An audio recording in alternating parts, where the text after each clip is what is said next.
Sveiki visi, aš esu Aras ir jei jums patinka kelionės, jūs esate tinkamoje vietoje. Pavasaris jau ne už kalnų ir šį sykį aš jums paruošiau 7 idėjas, 7 kelionių maršrutus nuo ilgojo savaitgalio po Pabaltijos valstybės iki keliolikos dienų po Europą. Maršrutai yra subalansuoti motociklam, tačiau puikiai tiks ir automobiliams. Jei jums patinka nuotykiai, nepamirškite paspausti like ir subscribe ir pradedam.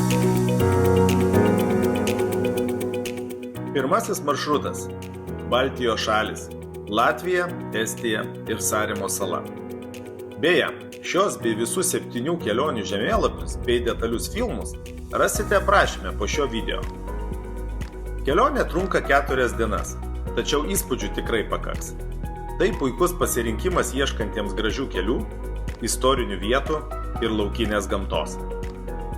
Pradėkite nuo Cėsio ir Turaidos pilių, kurios nukelia į viduramžius ir atveria nuostabius Gaujos nacionalinio parko vaizdus.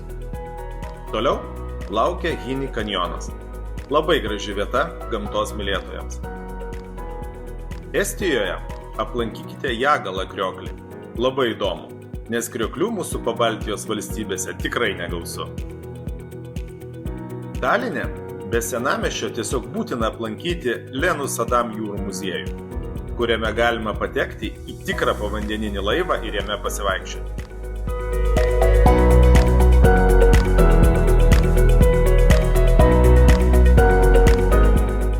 Pakrantėje sustokite prie Turi salos skardžio, iš kurio atsiveria įspūdinga Baltijos jūros panorama.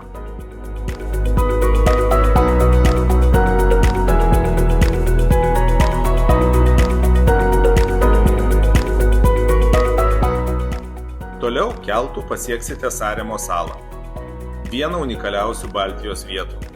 Čia verta pamatyti Anglo vėjo malūnus, Pangą skardį, Sorvės švyturį ir Kali meteoritinį kraterį. Kelionę užbaikite Kurėsarėje, kur jūsų laukia įspūdinga pilis ir jaukus senamiestis.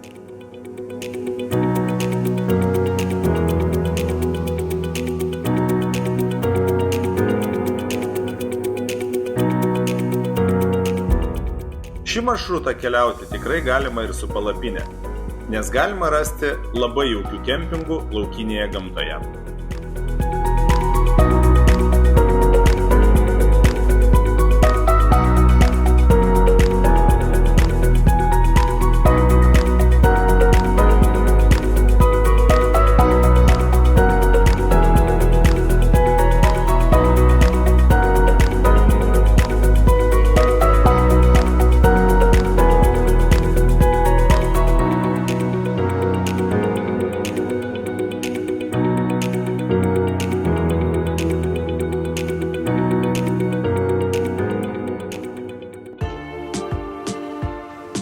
Pradėkime šią kelionę į rytų Lenkiją.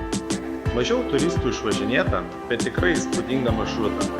Čia jūsų laukia autentiški miesteliai ir gražūs keliai. Kelionei skirkite 4-5 dienas.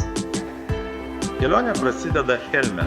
Šiame mieste po žeme slypi unikalūs sklaidos tuneliai, kurie tikrai paliks įspūdį.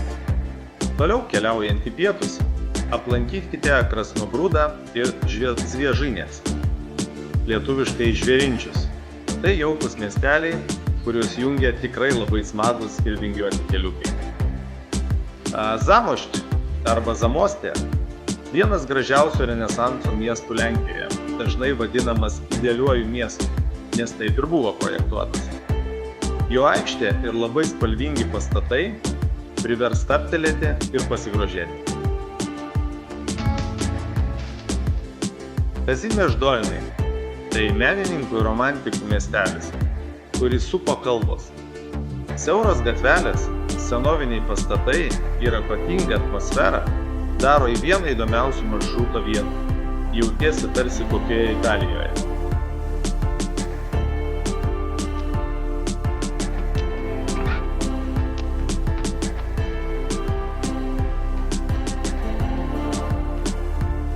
Kelionė tęsiasi iki Krokuvos, senosios Lenkijos sostinės.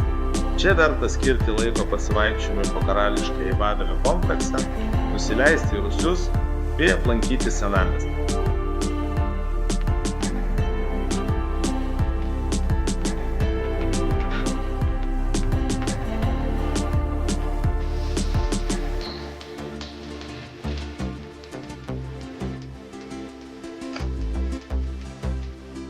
Bet pati įsimintiniausia ir labiausiai sukrečianti šios kelionės vieta – Auschwitz-Birkenau koncentracijos stovykla. Tai vieta, kur verta aplankyti bent kartą gyvenime, kad suprastumėm, kiek beribis gali būti žmonių žiaurumas.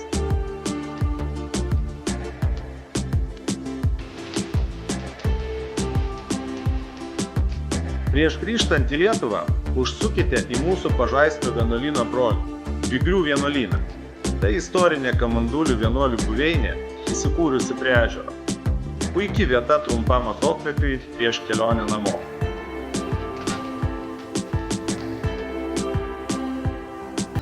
Šįkart keliaujame į Čekiją. Šalį, kuri garsėja ne tik Praha, bet ir neįtikėtinais gamtos kampeliais, pasakiškais senamiesčiais ir įspūdingomis pramogomis. Kelionei skirkite 9 dienas. Kelionę pradėkite nuo Čekijos Šveicarijos nacionalinio parko, vieno gražiausių gamtos kampelių šalyje. Čia rasite didelės smiltainio uolas, tarpekliais vingiuojančius takus.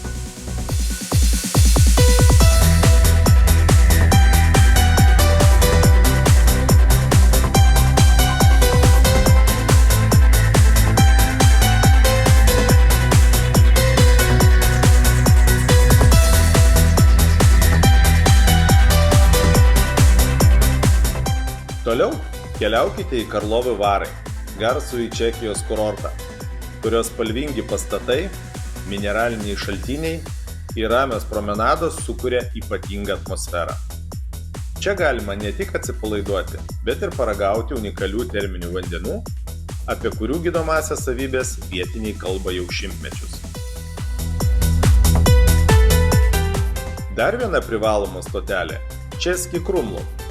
Tai vienas gražiausių mažųjų Europos miestų, su vingiuojančiomis gatvelėmis, autentiška architektūra ir didinga pilimi, nuo kurios bokšto atsiveria puikiai panorama.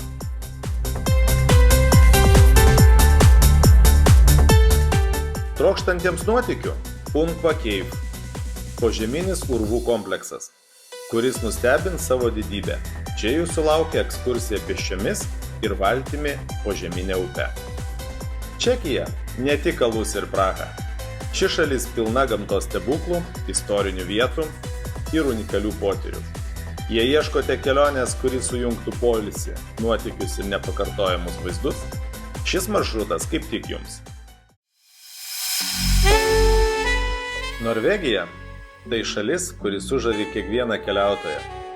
Šį kartą keliaujame į pietinę jos dalį, kur didžiuliai kriokliai bei vaizdingi keliai. Kelionėje užtruksite apie 10 dienų.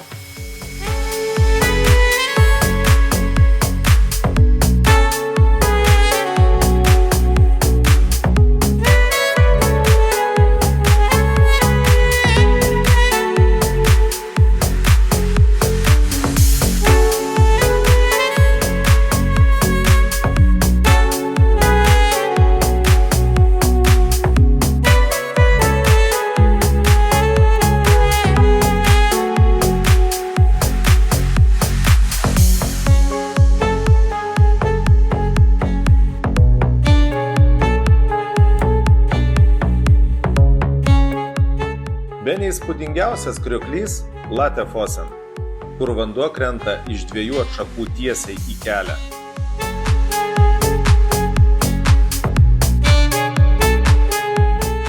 Vos už kelių kilometrų laukia Svandalfossen, dar vienas galingas krioklys, kurį galima apžiūrėti iš arti, užlipus laiptais į viršų. Jei planuojate kelionę birželį, kriokliai bus patys vandeningiausi. Todėl reginys garantuotai įsimins ilgam. Važiuojant toliau, laukia Roldalsflejat ir Tindevegen vaizdingi kalnų keliai, kuriuose kiekvienas posūkis atveria vis naujus gamtos šedevrus. Pakeliui verta sustoti Roldal miestelyje.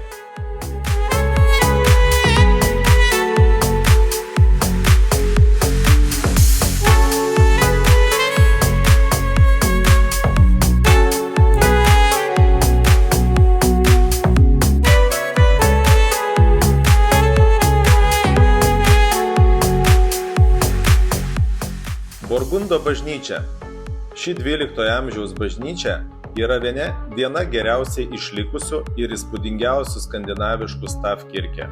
Toliau kelionė veda link Norvegijos pasididžiavimo – Geirangerfjordo, kur uolėtos atodangos susilieja su kriokliais ir žydrų vandeniu. Čia galima mėgautis kvapą gniaužiančiais vaizdais nuo apžvalgos aikštelių.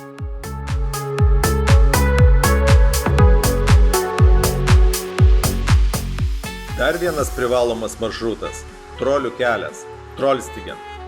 Čia kiekvienas vingis yra tarsi atviruko vertas kadras. Keliaujant, būtina pasitikslinti, ar kelias atidarytas, nes kartais užtrunka kelio valymo darbai po žiemos.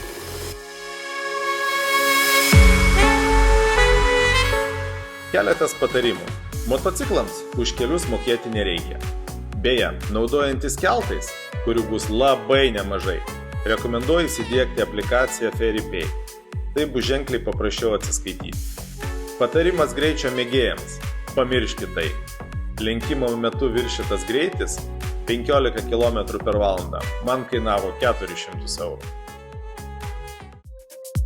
Penktoji kelionė – tai Austrija, Bavarijos Alpės ir Šiaurės Italija. Ši kelionė tikras atradimas tiek motociklininkams, tiek automobilių keliautojams.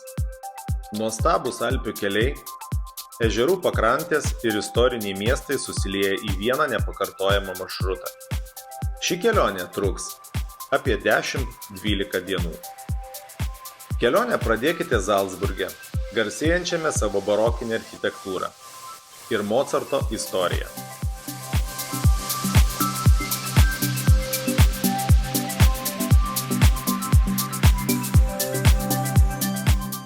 Toliau pasakiškas Hallstatt miestelis, įsikūręs prie kalnų apsupto ežero. Tai viena gražiausių vietų visoje Austrijoje.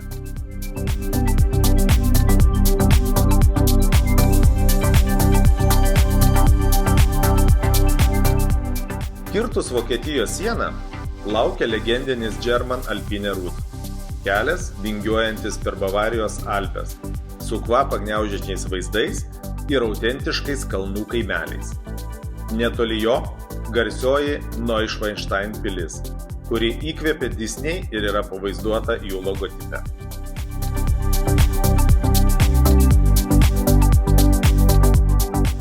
Toliau leidžiamės į Šiaurės Italiją, kur laukia Lago di Garda, didžiausias Italijos ežeras. Galima ratu apvažiuoti į visą. Toks jausmas, tarsi važiuotum Kroatijos jūros pakrantę. Rekomenduoju aplankyti Sirmionę su rumėniškomis griuvėsių liekonomis ir Limon sul Garda, kur kalnai tiesiog susilieja su vandeniu. Verta keliom dienom pasilikti prie ežero, kur tikrai puikiai pailsėsite.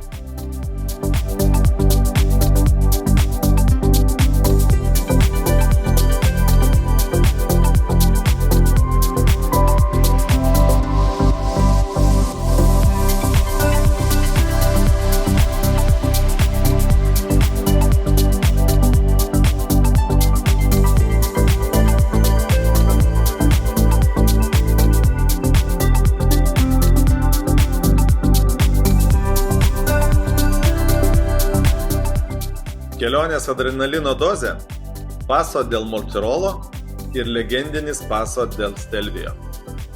Šie serpantinai – tikras motociklininkų ir vairuotojų rojus, išbandantis tiek įgūdžius, tiek stabdžius. Kylant į viršų atsiveria kvapą gniaužiantis vaizdai, o nusileidus – Lago di Rešija, garsėjantis iš vandens kyšančių senovinės bažnyčios bokštų.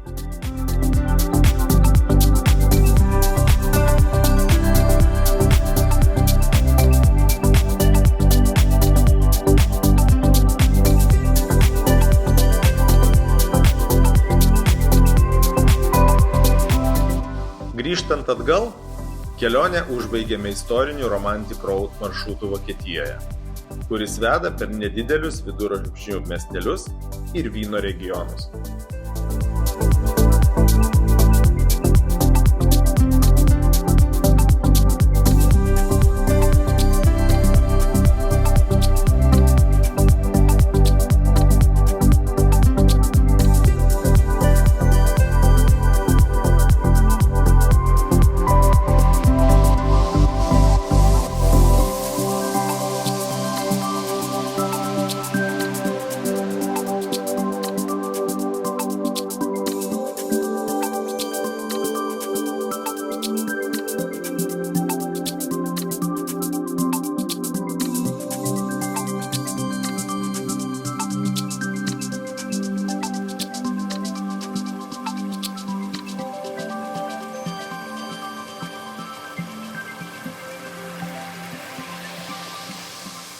Paskutiniai sustojimai – miestelis Pribram ir Sveta Hora, tai yra piligrimų vieta Čekijoje, bei Kutna Hora kaulų koplyčia.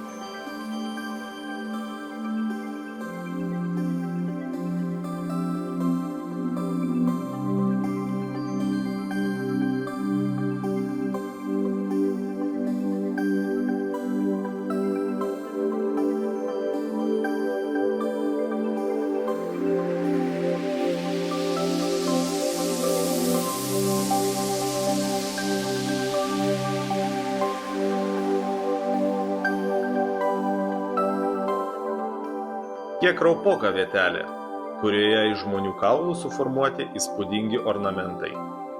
Savotiškas menas, bet aplankyti labai rekomenduoju.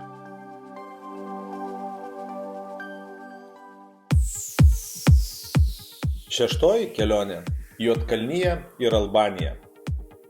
Kelionė prasideda Kroatijos pakrantės keliu, vingiuojančiu pro nuostabius Adrijos jūros pakrantės miestelius, tokius kaip Senij, Šibenik ar Dubrovnik.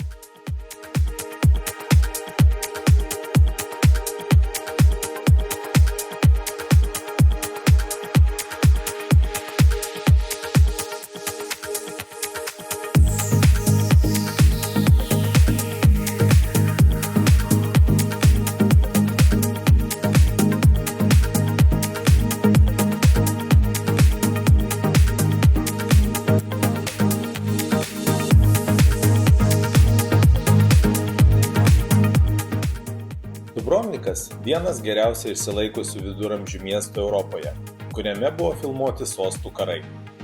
Tačiau vasarą čia itin gausu turistų.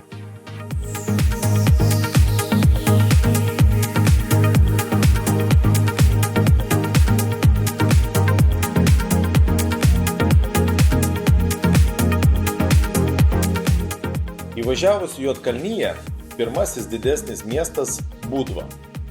Tai populiarus kurortas su senamiesčiu, kuriame jaučiama Venecijos įtaka. Tačiau tikroji kelionės dalis prasideda pakilus į kalnus. Toliau kelias veda į Lovčano nacionalinį parką, kur stūkso Nieguš mauzoliejus. Tai vieta, kur palaidotas Juodkalnijos valdovas ir poetas Petaras Petrovičius Niegošas. Jis suvaidino svarbų vaidmenį formuojant Juodkalnijos valstybingumą, o mauzoliejus įrengtas aukštai kalnuose, nuo kurio atsiveria plati panorama į visą regioną. Vienas įspūdingiausių ruožų – Kotoro serpantinas, vingiuojantis nuo kalnų viršūnių iki Kotoro įlankos. Kotoras – tai viena geriausiai išsilaikiusių viduramžių tvirtovių Adrijos pakrantėje. Miestą įkūrė romėnai, o vėliau jis buvo valdomas venecijiečių. Kotoro senamiestis – tai siauros akmenimis grįstos gatvės, didingos katedros ir jaukios aikštės, kurioje gausu gerų jūros gėrybių restoranų.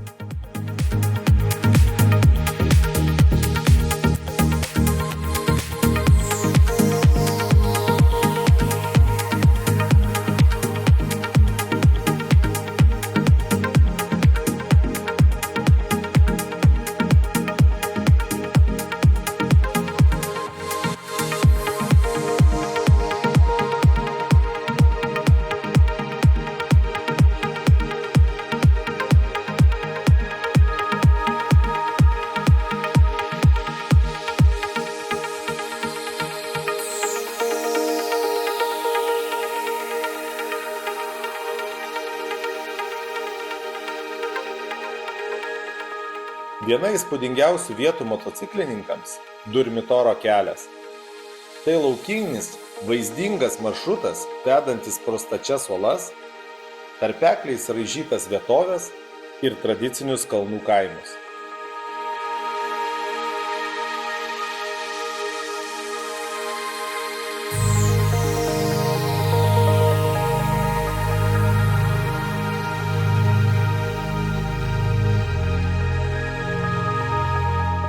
Tęsiant kelionę, atvykstama į Plužinę, kur labai verta sustoti ir paragauti vietinės avienos.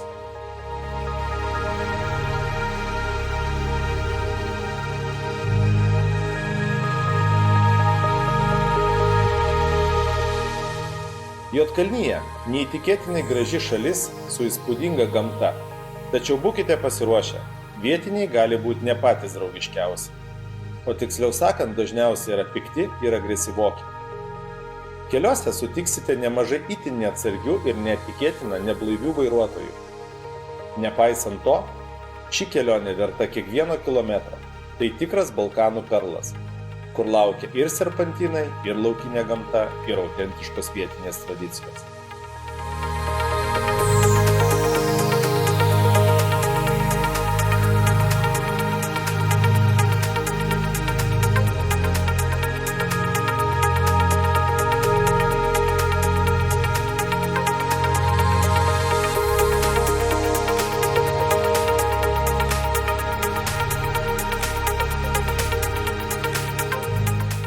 Iš čia kelias veda į Albaniją, kur laukia vienas įspūdingiausių Balkanų kelių – SH20. Tai vingiuota, kalnuose besidriekianti trasa su nuostabiais vaizdais. Tačiau eismo sąlygos gali būti sudėtingos, reikia atidumo. Kelyje dažnai laksto avys, kiaulės ir panašius gyviai. Taipogi būna nuo uolų prikritę nemažai akmenų.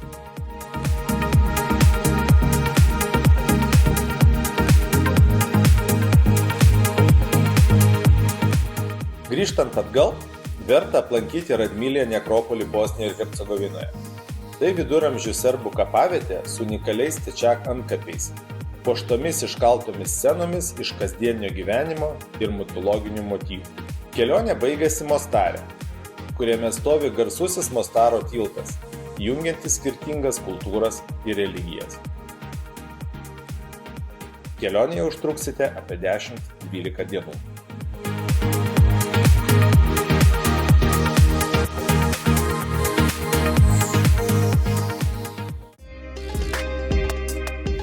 Šioje kelionėje laukia unikalus Rumunijos kultūros, istorijos ir gamtos derinys. Nuo mistinių Transilvanijos pilių iki vaizdingiausių Europos kelių. Ši 10 dienų kelionė tikrai paliks įspūdį. Viskas prasideda Sapantoje, nors nesu tikras, ar gerai tariu šį vietovardį. Ten randasi garsiosios linksmosios kapinaitės. Tai išskirtinė vieta, kur visų mirusiųjų atminimas įamžintas spalvingose kryžiuose su humoristinėmis epitafijomis. Visai šalia verta aplankyti Peri Sapanto vienuolyną, kurio įspūdingas medinis bokštas laikomas vienu aukščiausių pasaulyje.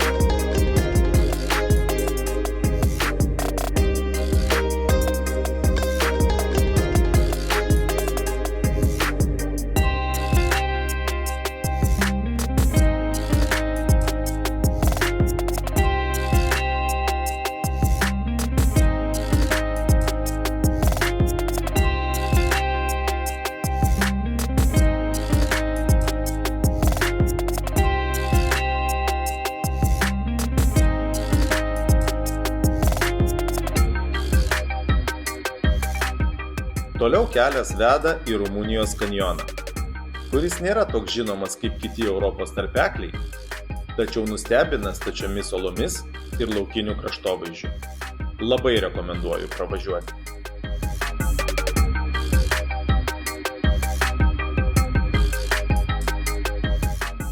Kultūrinis kelionės centras – Brašov. Tai vienas gražiausių Transilvanijos miestų, garsėjantis siauromis viduramžių gatvelėmis ir įspūdinga juodąja bažnyčia. Nuo čia keliaujame į Bran miestelį, kur stovi visiems gerai žinoma Drakulos pilis. Jos gotiška architektūra ir paslaptinga atmosfera sukuria tikrą Transilvanijos dvasią. Beje, parkingas motociklam čia yra nemokamas.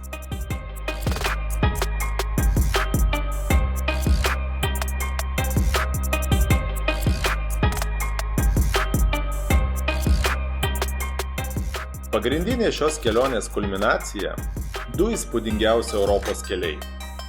Pirmasis – Transfagarašanas. Tai viena žymiausių kalnų trasų pasaulyje, išpopuliarinta Top Gear laidoje kaip geriausias kelias pasaulyje.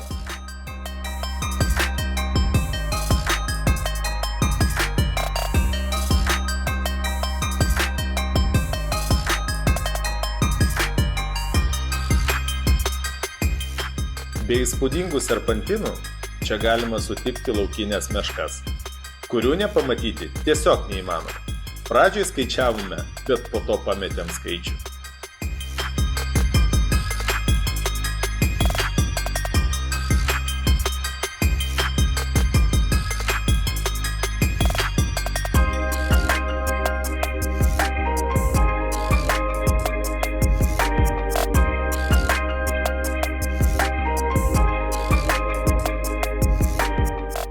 Antrasis kelias – Transalpina. Tai aukščiausiai esantis kelias Rumunijoje, vingiuojantis per Karpatų kalnus. Skirtingai nei Transfagarašanas, kuris pastatytas kariniu tikslu, Transalpina ilgą laiką buvo naudojamas vietinių piemenų ir tik vėliau tapo asfaltuotu keliu. Mano nuomonė, tai yra pats vaizdingiausias kelias Europoje.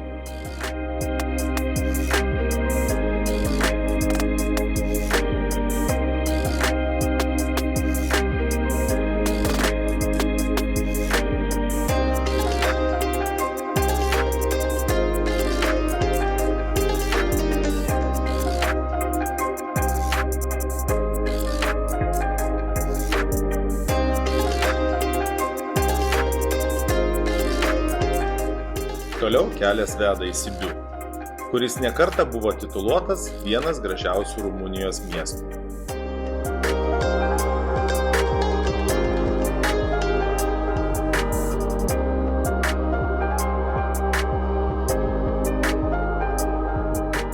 Kelionė baigėsi neeilinėje vietoje – Salina Turna. Tai viena įspūdingiausių druskos kasyklų pasaulyje, kur dabar įrengtas požeminis pramogų centras su ežeru, valtimis ir netgi atrakcionais. Šiame video paminėjau lankytinas vietas, kuriuose teko pabuvoti pačiam. Gal šiuose maršrutuose yra dar kas nors lankytino, ką aš praleidau? Parašykit komentaruose. Jei šis video jums patiko, nepamirškite paspausti like ir subscribe. O jei norite pamatyti šias vietas dar išsamiau, mūsų kanale rasite pilnus kelionės filmus su detalėmis ir patarimais. Ačiū, kad žiūrėjote, gero kelio ir iki kitų nuotykių.